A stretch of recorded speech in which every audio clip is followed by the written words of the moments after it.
All right, this talk is semantic HTML. Don't reach for that div. We're going to cover what semantic HTML is, why it's important, and we're going to go over some examples of semantic elements.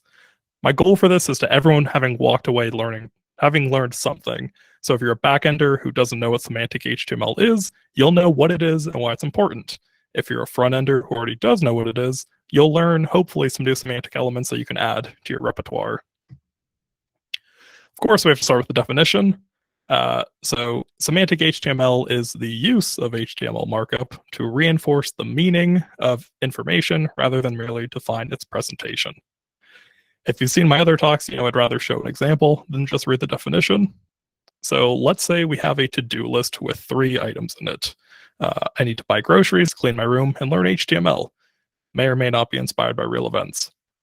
But if we wanted to represent it with HTML, we have a couple options. So one approach is to add our 3 items in a div. Spoiler alert, this is the not semantic example.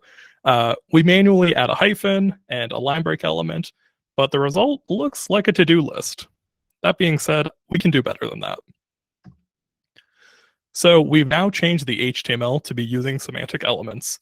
The result still looks like a list, but now we're using elements that are actually describing our content. So what we have is a list where the order doesn't matter, so we can use the unordered list item, and it is composed of a series of items or list items. So semantic HTML is another way of saying using the appropriate element for your content. While I was preparing for this talk, I found this tweet. It says, "What type of developer are you? Ambiguous sections or clear sections?" I think this is better phrased as, do you use div soup or do you use semantic HTML? And as you can see by the number of interactions in the bottom, it got a lot of engagement. So I took some screenshots of the interesting responses. I'm going to take a break for a second and let you read these.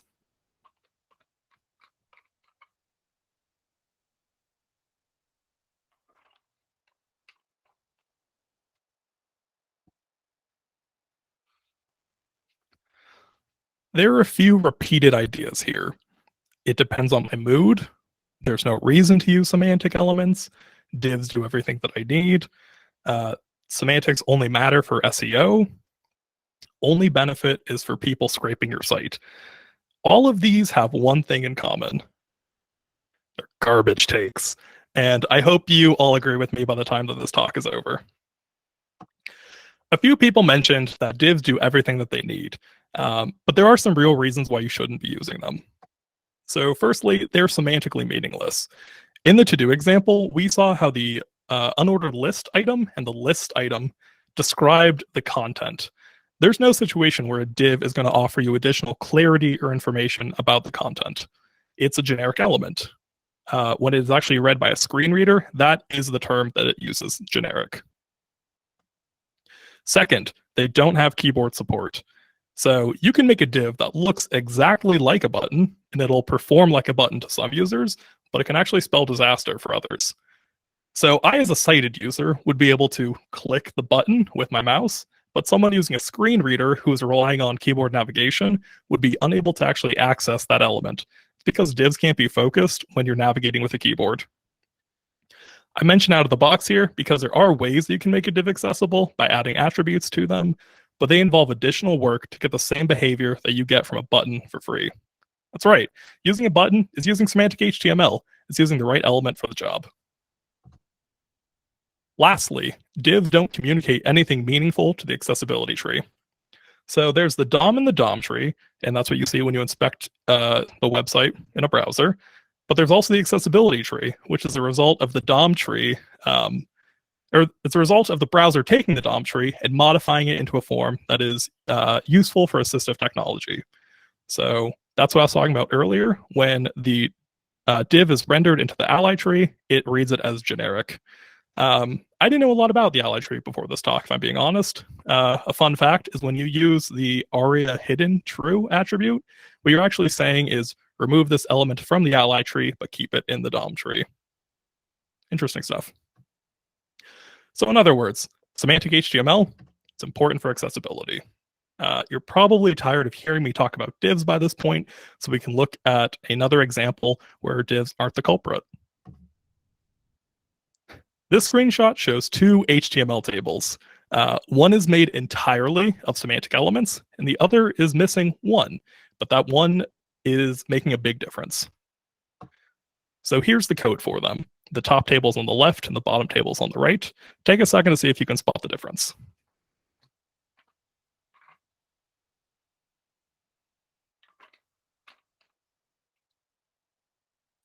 All right, we got an answer in chat. That's right. If you thought name and age looked fishy, you'd be correct. So the table on the left is our semantic one. It's using the table header element, while the table on the right is using the table data element. By not using table header, there's no way for someone using a screen reader to know how name and age relate to the rest of the data in the table.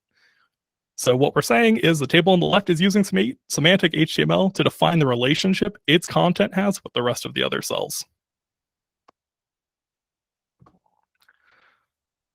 You might have noticed that table. The table headers that were bolded when we use the semantic element. Some elements do come with default styling, but you should not be picking which element you use based on what they look like. Several elements will actually look the same to users despite having different semantic meaning. And this is an example where two elements look the same to users, but they mean different things. So the elements we're using are the emphasis element and the idiomatic element. Both will result in italicized text. If you wanted to use the emphasis element properly, you would use it when you have text that needs its emphasis stressed. A fun thing, you can actually nest these, so you can put emphasis inside of emphasis, so the screen reader will know how to interpret that. So you can say, you should never, ever, ever, ever, and each of those evers can be wrapped in an emphasis tag. I don't know why you would want to do that, but it's cool that screen readers actually know to do something with that. While the idiomatic element is representing text that is actually set off from normal prose. So in this example, everyone watching this presentation is thinking, this learn over lunch is incredible. Not the best example, but you can set it apart from other prose. Here's another example where two elements look the same, but they have different meaning. This is the strong element and the bring attention to element. Both will result in the text being bolded to users. So the strong element is used for content that has strong importance, urgency, or seriousness. You can get similar results by using a paragraph and using CSS to make it bold, but a user with a screen reader is going to have no idea that that text is any different than other text. So it's important to use the correct element. The bring attention to element is used to draw the reader's attention to an element's content, which is not otherwise granted special importance. It's kind of a wishy-washy definition. So this example, learn over lunch is the only good meeting. So it used to mean the B tag used to be the bold element. It has since changed to the bring attention to element. I hope those examples have been a nice palate cleanser, because I'm going to talk about divs again. I talk about them because I think they're overused on the web.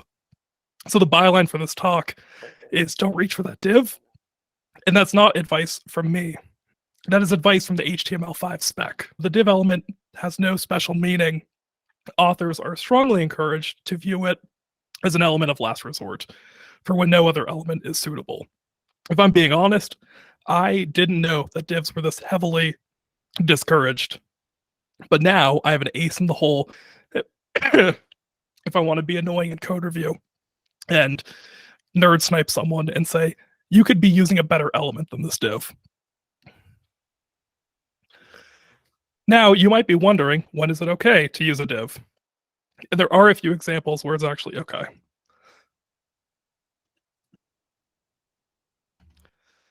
The most common use is for styling. You can wrap semantic elements in a stylized container. That's totally cool. You can use divs for layout with things like grid and flexbox. Those are both great uses for using a div. If you want to avoid divs being your web development hammer, however, you need to know other semantic elements. So we can start with the quote element. Obviously, it's used for quotation. It will automatically add quotation marks and allows you to use the cite attribute.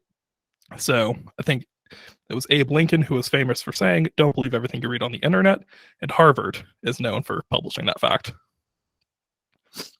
Next, we have the time element. It's useful when you're working with dates and times. It could be a time on the 24-hour clock, a date on the Gregorian calendar, or a valid time duration. If you plan on coming to this meeting, I hope you bring a gift because that is my birthday. Next, we have actually a 2-for-1 special. This is the main element, which represents the dominant content of a page. It behaves like a main landmark. So you could give an element role of main, but if you use the main element, you get that for free. It's useful for screen readers who are parsing the context of the page.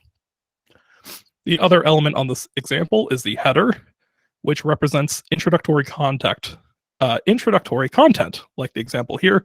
We're talking about geckos. The header is gecko facts. It behaves like the banner landmark. Can also be used like we're using it on niche.com. So the header contains our logo, our search, and global navigation. And you can see that this is a header element. Speaking of navigation, there's a nav element, which represents a section of a page whose purpose is to provide navigation links. The footer element is kind of self-explanatory. It's used for footers. Also, MDN really is hit or miss with their example content. Sometimes it's okay, sometimes it's awesome, like this. There is the section element, which represents a generic standalone section of a document when it doesn't have a more specific semantic element that it could be using. In the screenshot, introduction and criteria are 2 distinct sections, and the section element lets us represent that. So if a div is our last resort, the section element is our second to last resort. When this is rendered by the ally tree, it does show up as section, not generic. So screen readers will at least know that the content is grouped together. There's the article element. Much like articles in a newspaper, it represents a contained section that could be independently distributed. If it doesn't make sense by itself, you shouldn't be using it in an article tag. In this example, I'm talking about the weather forecast, but a common one that I've seen is for blog posts. Those are a great candidate for the article tag. There is the aside element, which is used when a piece of content is indirectly related to the document's main content. It kind of reminds me of a textbook where there's like a small blurb off to the side. If I'm being honest, I don't know that I've ever actually used this. The abbreviation element can be used for abbreviations or acronyms. How you would use it is you would use the element immediately in the tag, followed by the plain text definition. It pairs nicely with the definition element, which is used to indicate the term being defined within a sentence. So in this example, the content inside the paragraph tag is the definition of the content inside of the definition tag. So they pair nicely. Here's an example of them being used together. So the Hubble Space Telescope is an abbreviation, but the sentence around it is actually the definition of it. So you can nest the abbreviation inside of your definition. I hope you kept up, because I sure had a hard time. You now have 14 elements that you can choose from instead of simply using a div. And this was not an exhaustive list. If you want to find more of these, the MDN docs are a great place. When I was prepping this talk, I just scrolled through some elements that I'd never heard of before. There's some really good stuff in there that is even more specific than what I mentioned.